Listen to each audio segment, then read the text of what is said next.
Sí, o sea, como que esa imagen también, chévere que lo ponga uno en cuestión, ¿no? Porque no es tan fácil encontrarse un hombre bueno, pero tampoco es tan fácil detectar a un hombre malo necesariamente.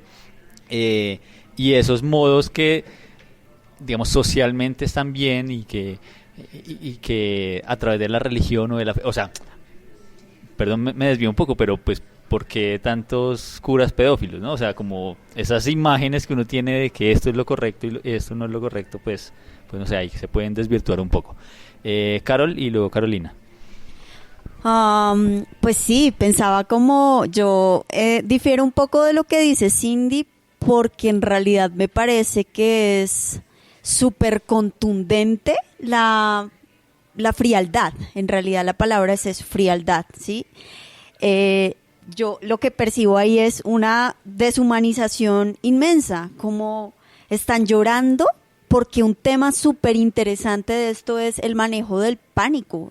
Esta familia entra en pánico y uno tiene unos elementos chiquiticos de ellos, o sea, el grito del hijo a la madre, eh, los niños desafiando porque no entienden qué es lo que está pasando, pero la mamá conteniéndolos, teniendo al bebé, la abuela entra, es como una plegaria que la abuela, o sea, de alguna manera es lo que ella empieza a hacer, que tiene, Dios, por favor, sálvenos, pero no dice nunca eso, ¿sí? Es como, y es una reacción de, esto es lo peor que nos puede pasar. Uno se imagina mientras le está narrando Flannery todo lo que puede suceder, y es así, frío, en 3 segundos pasa de todo. Entonces, y no se detiene a pensar en nada, o sea, es como, no, esto no me sirve, esto no diga nada, y cuando termina es como, "Ay, esta señora hablaba mucho, qué fastidio", y uno sí siente eso, pero acaban de tener una situación de pánico horrible. Yo creo que de todos, para mí esa escena es la más cruda de todos estos cuentos que hemos leído sobre realismo crudo. O sea, esto es lo más crudo para mí. O sea, como no hay contemplaciones, no hay cuestionamientos, ¿no? Como que en el de los vikingos, de la escena esta tan discutida que tuvimos, el de Wells Tower, el tipo se cuestionaba y decía, uy, no, esto me pareció terrible, tuve que cerrar los ojos. No, este man no, este sí, sin miedo.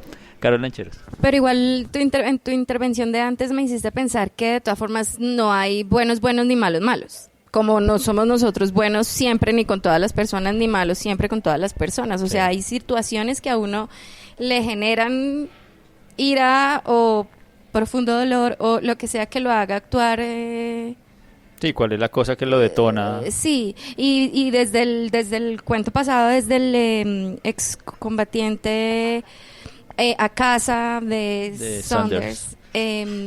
Pensaba yo, y digamos esta conversación me está trayendo ese pensamiento, y es como ese concepto de la banalidad del mal que surgió después con los juicios que les hicieron a los nazis, los juicios de Nuremberg, y que fueron descubriendo que los personajes más perversos de esa historia, por lo menos, eran personajes familiares comunes y corrientes.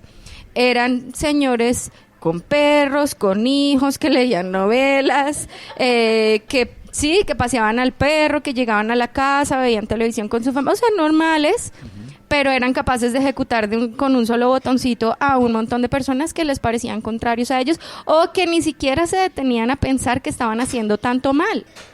Entonces también es como que eventualmente lo que para unos está muy mal, para otros ni siquiera llega a ser mal. Sí, porque es el trabajo. O sea, Están haciendo es el trabajo en ese caso. Claro, en ese caso particularmente es el trabajo, pero está atado a una ideología o a una ceguera o a lo que sea que te hace no considerar eso mal. Sí, de nuevo, cuando mencioné a Vito Corleone, es la escena del Padrino, cuando este personaje que ha sido el más malo de todos, que ha ordenado la muerte de no sé cuántos, coge una cáscara de naranja y se pone a jugar con su nieto como si nada pasara. Sí, o sea, es como es otro momento de su vida, porque no son los negocios, sino que es su vida familiar, y está bien. Y nosotros aquí tenemos a Pablo Escobar. Exacto. Que hay mucha gente que lo quiere y lo idolatra como un salvador, pero también para otros que no tuvimos la relación directa con él, pues es tremendo personaje que le hizo tanto daño a tantas personas y a toda la imagen del país. Exacto. Y no, o sea, tiene una doble cara súper marcada en ambos lados. Pues bien. Es que es Julián. Mucho más fácil, digamos, es toda una reflexión en cuanto a las formas del mal, porque siempre es más fácil estigmatizar una forma, una figura, un color de piel, un comportamiento sexual, una manera de hablar, de caminar, y no las acciones de la persona que son las que realmente hablan con ella. Entonces, frío calculador, pero bien peinado, ay, divino, ay, qué belleza. Y eso nos lo arrastramos todos, es decir, le pasa a la señora abuela en el sur de Estados Unidos en el 55 y hoy a nosotros aquí en Bogotá. Claro. Y entonces, más si es la señora la rezandera, la que o sea, creo que esa es también una cosa importante. ¿Cuál es realmente la forma del mal? Y qué tan abiertos tenemos los ojos y los oídos para verlas. Es como piensa mal y acertarás, o todo ese tipo de cosas que uno cree que está prevenido, pero realmente no lo está. Y uno ve, por ejemplo, todas estas historias de chicas que se cuadran con el tipo que era lindo, chévere, y aparecen en un caño porque el tipo las mató a golpes, pero si él era lindo y chévere, trabajaba, estudiaba, era un buen esposo, estaba bien peinado y estaba limpio, no era el gamín de la calle el que hay que huirle. ¿Dónde está el mal y hablamos todos del mal, pero realmente no sabemos reconocerlo porque todavía estamos muy centrados en unas figuras, en unos olores, en unos colores y en unas formas, que pronto el mal puede estar ahí, pero no necesariamente está, y nos vendimos a nosotros mismos ciertas ideas. Para cerrar, pues bueno, este es nuestro último cuento del realismo sucio, del realismo crudo, de este ciclo de autores norteamericanos y de cuentistas norteamericanos. No sé, cómo hagamos algunas conclusiones y les propongo que esos sean nuestros puntos suspensivos en esta ocasión. Hagamos unas conclusiones sobre esta temporada y ya ahorita presentamos qué es lo que viene para la siguiente. Puntos suspensivos. Me provoca un libro. Es interesante que cerremos este ciclo, me parece que es importante, y para que también los oyentes ojalá nos cuenten también cómo les fue, si se han leído estos cuentos. Entonces, pues no sé, Carol, ¿quiere hacer un cierre? O bueno, ¿cómo les fue, Juliana? Periodistas, medios del mundo, nos han vendido una imagen de Estados Unidos súper extraña, muy parcializada. Sí. Es decir, la literatura de Estados Unidos nos está mostrando una sociedad terriblemente compleja, desigual, problemática, violenta, cruel, cruda, dolorosa, desde todo el siglo XX. Nosotros aquí seguimos creyendo que allá viven súper chévere. El sueño americano, así en su máxima expresión. Chévere y todo es súper chévere y todos son iguales y las mujeres están súper bien y el cine nos vendió eso, y la televisión obviamente nos lo metió por todas partes y no lo creímos. Y qué interesante es explorar a estos autores, hombres y mujeres del siglo XX y de comienzos del siglo XXI, que nos dicen, no, esta sociedad es súper compleja, está desbaratada, defendemos unos valores, creemos en algunas cosas, pero no vivimos necesariamente pegados a esos valores. Esto me ha parecido, digamos, a un nivel más allá de lo literario, una cosa súper interesante. La idea del realismo crudo, pues yo no lo conocía, sí, y me parece fantástica, me parece deliciosa de leer, ser tan concreto, a la vez como tan duro, tan fuerte, sin darle vueltas. Me encanta que es una literatura que puede que la historia se demore en llegar a algún punto, pero igual va soltando información y es sin vueltas. Eso me gusta mucho. Súper recomendado que sigan buscando autores y obras que se inscriban en esto. Muy chévere.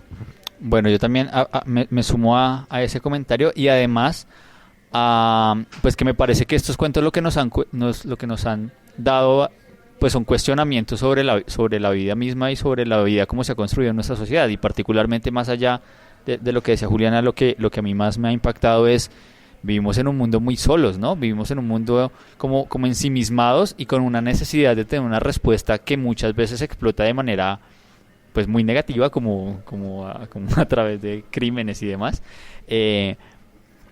pero que además hay como una necesidad de buscar cosas básicas. Es lo que me queda a mí, y este es el ejemplo de Wells Tower, pues que es lo que más me ha marcado de todo este ciclo, y es como necesitamos, en este mundo tan rápido, tan tecnológico, tan llevado por la velocidad del trabajo, del estrés, de lo que sea, hay que volver a darse un respiro y pensarnos a qué estamos jugando, ¿no?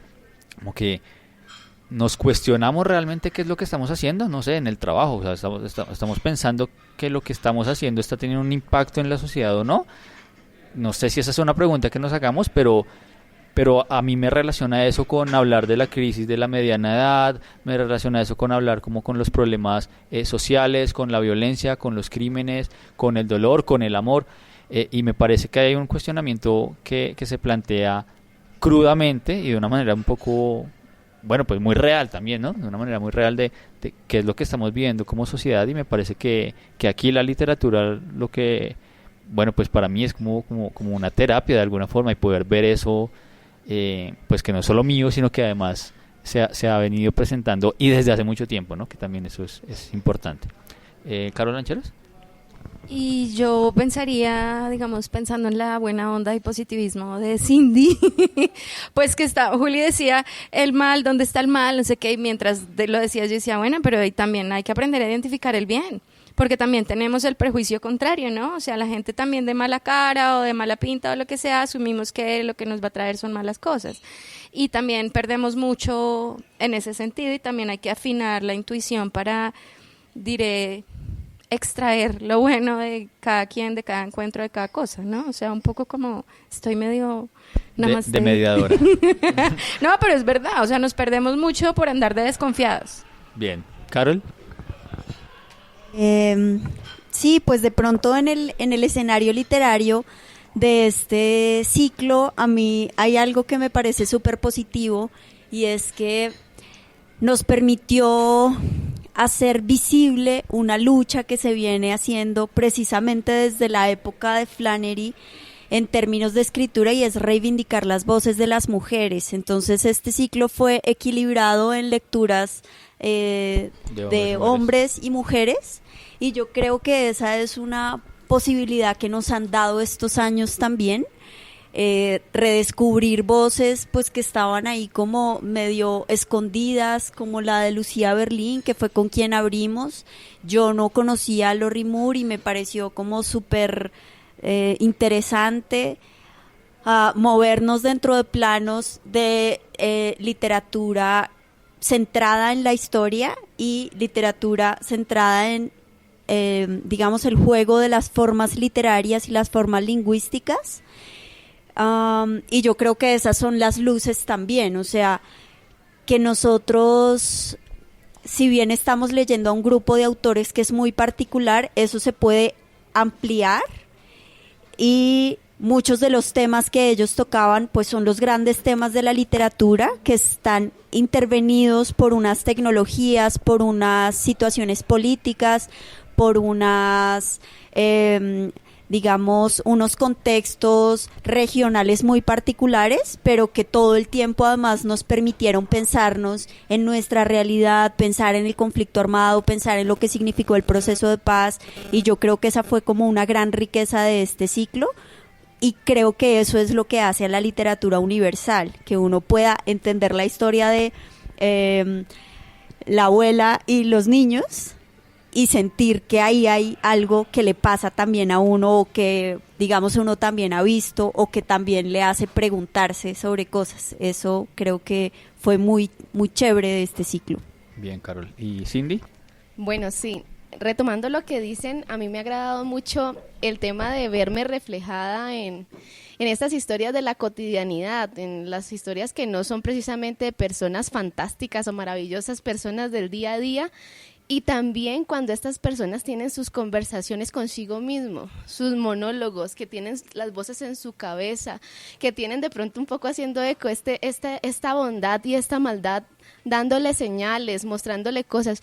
Es justo lo que nos pasa, es lo que vivimos, y es muy bonito poder vernos reflejados en las diferentes etapas de nuestra vida con estas preguntas existencialistas, o sea, sobre la familia, sobre el amor, sobre el éxito, sobre el rol de la mujer en la sociedad. Esto me ha agradado muchísimo porque finalmente sí, es como que humaniza a estos personajes, o sea, los pone como en una cercanía, en una sintonía que tú entiendes, no necesariamente tiene que hablar de personas supremamente exitosas, habla de las personas del común y te permite a ti valorar precisamente tu trayectoria y la trayectoria de cualquier persona que te cruzas en el camino, porque habla de personas, del común.